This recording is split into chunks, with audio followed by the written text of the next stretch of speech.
It has been really, really important for my life, my mental health, and my spirit, really to pause and grieve and rest a lot. I feel like my body and my brain haven't taken a real time off in a couple of years without thinking like every single day about Big Medium and how we're doing and if we're serving enough or if we're doing enough. Hello and welcome to Art Restart, where we learn from artists who, wherever they work, whatever they make, are shaking up the status quo in their fields and in their communities. I'm Piercarlo Talenti, the producer and editor of this podcast, a production of the Thomas S. Keenan Institute for the Arts at the University of North Carolina School of the Arts. In this episode, we'll be speaking with art curator Coka Treviño. In February of this year, the arts community of Austin, Texas got some shocking news. The 20-year-old organization Big Medium, one of the city's leading arts hubs and incubators, was closing its doors permanently. Big Medium produced the beloved and sprawling Austin studio tour, presented exhibitions that championed historically marginalized artists, and served as an essential convener for the city's creative community. At the heart of its work for many years was Coka, who started out as a program coordinator and last year succeeded founder Shay Little as Big Medium's artistic director. Coka left the organization a little over a month before its unexpected shuttering, which is why I was eager to speak with her. Because Big Medium is one of way too many established and seemingly successful arts nonprofits that have collapsed in recent years. And clearly the fact that it was situated in one of the country's most vibrant and wealthy cities did not help it avert its fate. How come? Not only is Austin a booming tech hub, but it's also long been known for its indie music scene, of course, and as the host of South by Southwest. I wanted to get the skinny from an arts leader who witnessed the collapse of her beloved institution in this plentiful environment. What lessons can we all learn here?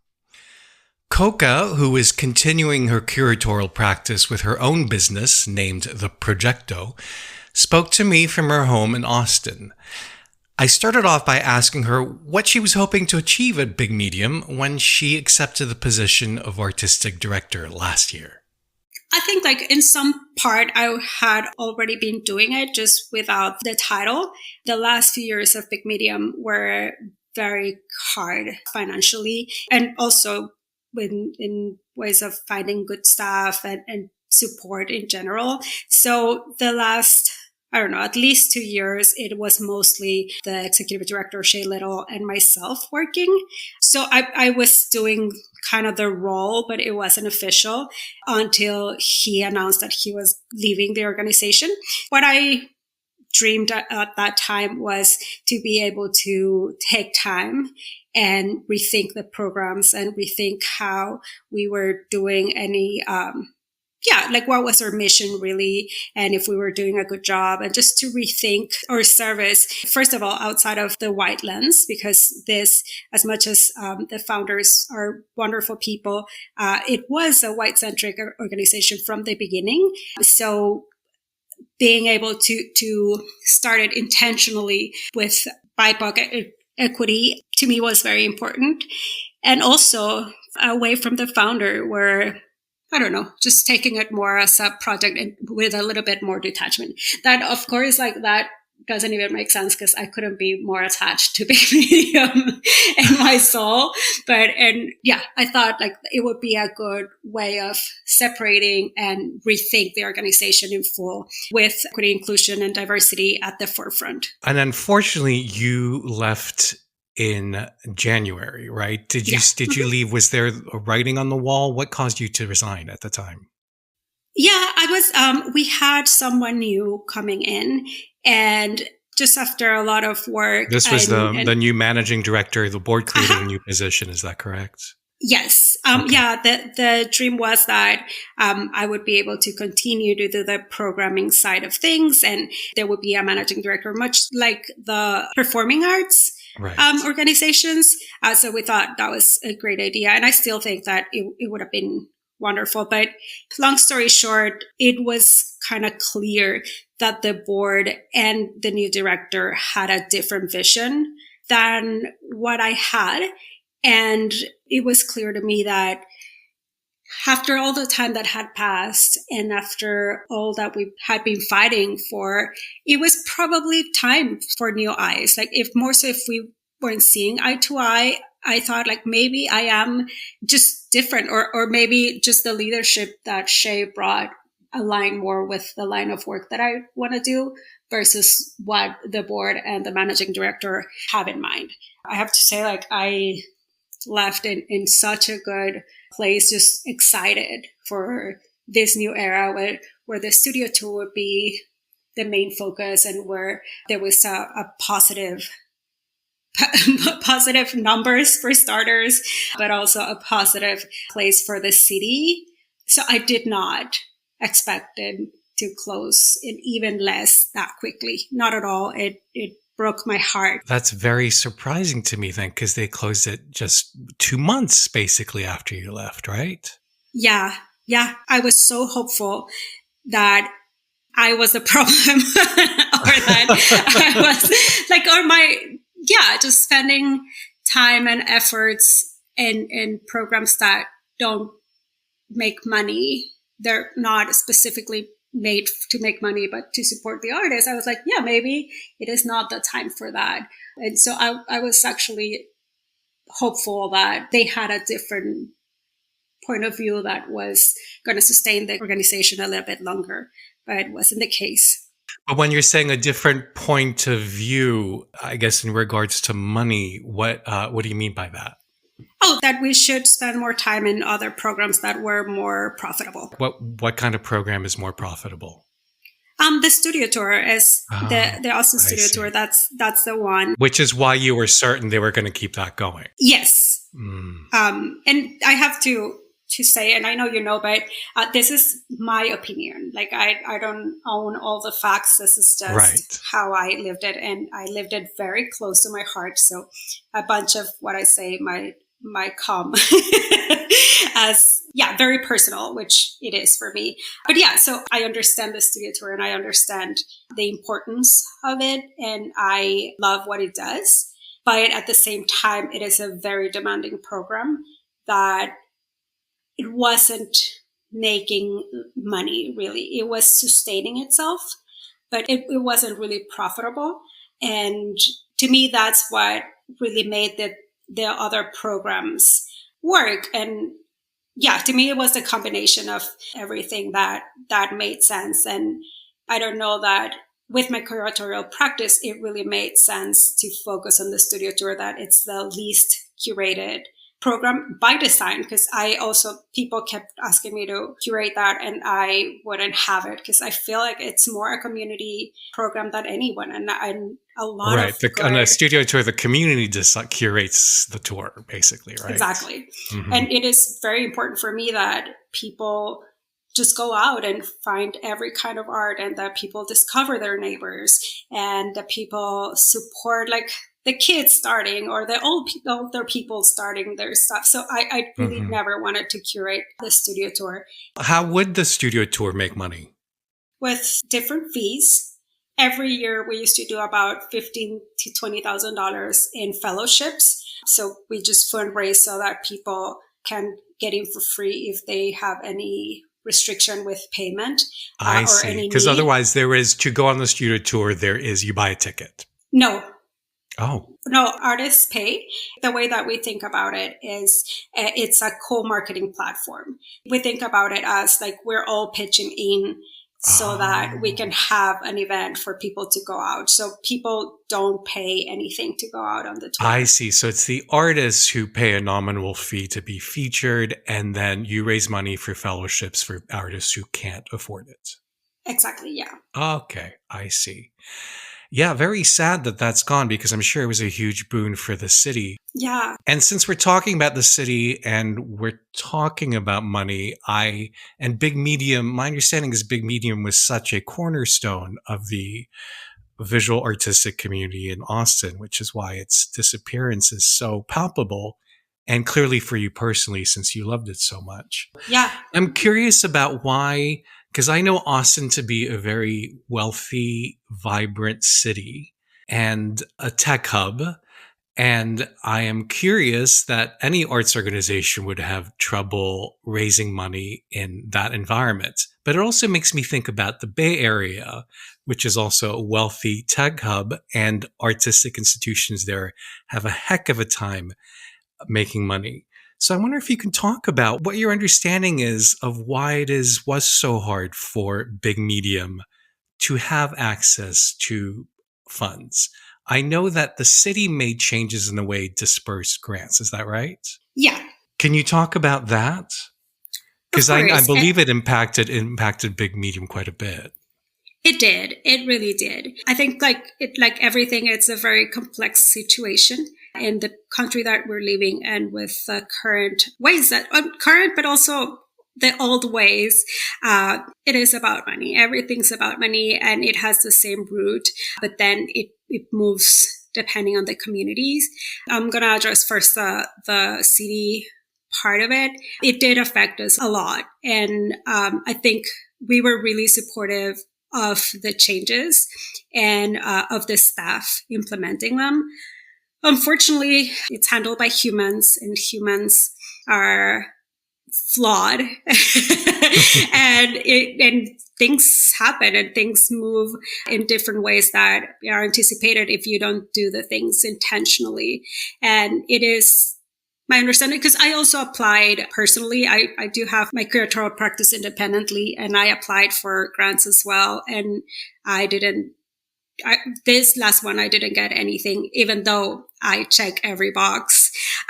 But it is a thing that going through the process was not really, it didn't seem that was thought out like equity and like real diversity. Like, yes, the boxes are there, and yes, you can check those boxes. But at the end of the day, the questions are not based in equity. Because my understanding is that the intent was actually to support arts in marginalized communities.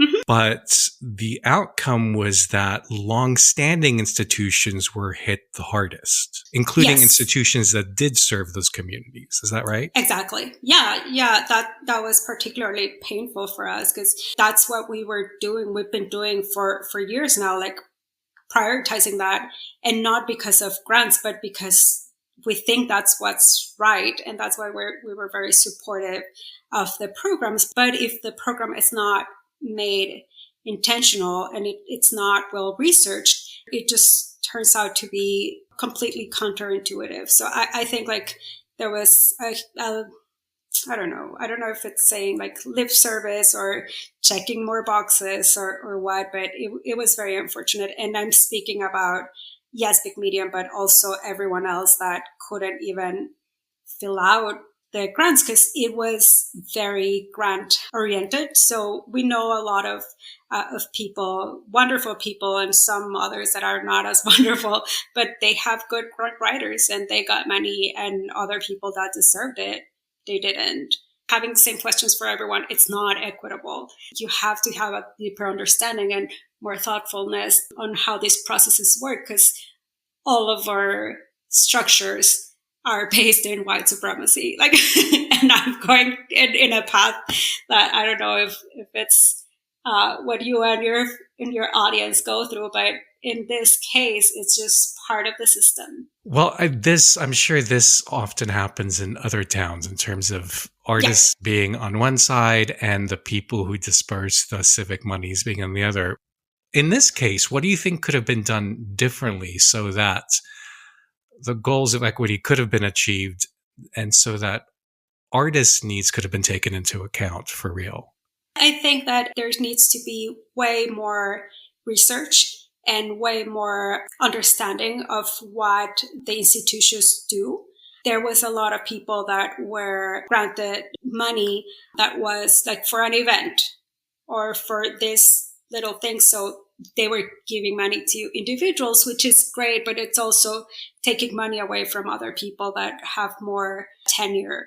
And a lot of the complexity is that the city made panels with volunteers, or maybe they had some money, but people opted in to be part of the panels, and then they had some training, and from there they graded. So anybody could apply to be on a selection panel, basically. Exactly. Okay.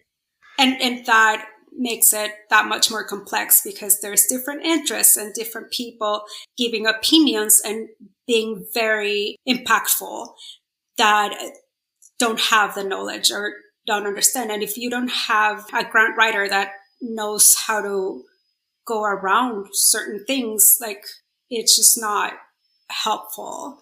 So I just intentionality and more research and bringing someone that specializes in this kinds of programs would have been vital. But that also means more investment and more people complaining and stuff. And so it is probably one of those that, who knows? But I do truly believe in the process and being intentionally about these things, because this is about breaking a whole system or modifying a whole system. So it has to be done in such a good way. Otherwise, it happens like this one where people lost a lot. I'll have to tell you, it's surprising to me that Big Medium, after 20 years of work, didn't have a grant writer. We have help, but basically it was just the executive director and myself. Like, those were the two staff. Right. Because since the pandemic, we haven't had we had a director of development for a little bit, but it was very short. And since the pandemic, with everyone moving in the city, the salaries jumped way higher, and we haven't been able to really afford someone that has the expertise that we need. And we don't have the money because we don't have the development. You can't compete. Well, that's so interesting. That comes to the second part of my question about raising money in a wealthy city, which you'd think would be easy, but you've just listed an example of what makes it difficult, which is you're competing for salaries you can't afford. Exactly. That, and also I've been thinking about this for literally years, and I've had conversations with people that have been here for over 30 years doing the works. And in a weird way, everyone agrees that this is just what it is, that it's the same problems that Austin has had forever. I have a theory that, again, is very personal. So I don't have the data to back it up. But when seeing cities like Houston or Dallas or San Antonio, like, those cities really treasure culture. And there's same family or families for generations supporting the arts and cultures. It doesn't matter if it's like the Chicano experience or if it's whatever, like every kind of culture is supported by the community. And I don't see that here. I feel like there's probably a lot of people that just come, go to the university, go like drink a lot of beer and go to the football games or basketball or whatever. And then they leave and they had a good time. And that is the connection that people have with Austin, but it's not investing in the future or the community. With South by leaving, for example, that's another one that stopping music, where it was how it started, South by Southwest. We encounter the same issue, is people coming, using, and leaving. And it is a party town as well. Like, it is really fun and there's so much going on. And the music part of it, like, it is a party town. And I don't think that is fostering the relationships needed to sustain the cultural community. What could be changed so that those relationships could be fostered? First of all, I think it has to do with the city. It has to have some changes on how, like, the allowances and of people building, or, you know, the Airbnb and all the stuff that gives preference to business than community. We've lost so many people in music and the arts because of gentrification that it is just heartbreaking. Because also, like, we are losing what made people want to move here. And that happens every day. And then we have people that move downtown because of the music, but then put complaints about it being too loud, and it happens all the time. But I believe that it has to do with allowing these crazy developments, not having good plans for the community that lives here and that has made it work, or having, I don't know, some programs for cultural workers or people that have been here for years. I think like the big change should come from the government or a crazy solid community work that, like in many places, it is what ends up saving everyone. Do you have a sense of what the new way should be? I don't, but I know people are doing really good work.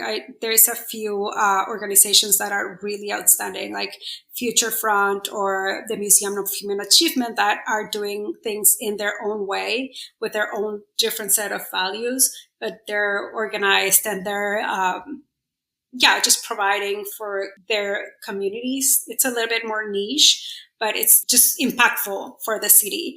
That, and there's a new fair coming up, like the Friends Fair, and it's like 5 galleries getting together and just doing something, just talking to different people and doing a fair in tandem with Affordable Art Fair that just started last year. So I see movement. I'm sure there's artist movement. It's just not clear to me, but I know there's other organizations working on it. And so how is this affecting your own career as a curator, all this change? I mean, clearly you lost a job at the company you love, but how are you in terms of this big upheaval? How are you looking at, you said you were excited about the change when you left in January. Yeah. Are you still? Little did she know. I am very, very grateful that I made that decision when I made it. I don't know how well equipped I would have been for this set, or I don't know if I would have continued to like work the amount of hours and with the amount of pressure that it was self-imposed. So I'm glad I was able to separate before, because maybe I would have been like just fundraising myself and stuff like we did for a few years. Like at the end, I started as a program coordinator, and at the end of the day with artistic director, I ended up learning about fundraising and doing it a lot, plus not having weekends and for months like at a time. And that is not sustainable. And I think that's where I would have ended. So it has been really, really important for my life, my mental health, and my spirit, really to pause and grieve and rest a lot. I feel like my body and my brain haven't taken a real time off in a couple of years without thinking like every single day about Big Medium and how we're doing and if we're serving enough or if we're doing enough. And thanks to this, I'm able to refocus in myself and what I want to do. I'm excited. I still don't have it solved just yet, but for the first time in years, I'm able to sit and think about myself. Like, what is it that I want to do? It's not about the city as much. It's not about what will reflect the organization, but what is it that I want to share with my life and with my practice. So it has been really, really nice to rest and to take a step back and also to reassess, like, how do I want to contribute to my community? Because I don't want to work that hard ever again, where I get lost in just work and serving others while neglecting myself. And unfortunately, I think the people that make it work in the nonprofit arts, like, it comes somewhat like that, where for a nonprofit to work, someone has to be sacrificing a lot. Otherwise, it doesn't really work because no one has the money to pay decently or to give vacation or, yeah. And maybe I'm generalizing or projecting, but I know of many nonprofits that operate this way, and it's not sustainable. And I don't think it's good when you put yourself at risk. Well, let me ask you this. Let's say This is a what if question. Mhm. If there were a benefactor that said, Coka, I'm going to write you a check for seed money to start something new that lets you do what you want and work with artists in the community that you want to work with. But it's just a seed money. In other words, It doesn't come with an endowment. You have to keep it running. So my question to you is kind of, what's the community you'd like to work with? And what would you set up? What would it look like? And how would you ensure that it would survive? I think at this moment I would say no, thank you. But I can I love that. I can give you a list of very deserving people. Yeah. If you'd like to read a longer version of this interview and learn more about Coka, just head to uncsa.edu/artrestart. Hey, if there's a topic on your mind, an issue in the arts world that needs reinvention, let me know. I'm sure I can interview the right artist who's already finding innovative ways to tackle that very issue, or at the very least can talk about it in a really interesting manner. You can find me on Instagram at Piercarlo Talenti. Send me ideas. Our theme music is by Shanghai Restoration Project.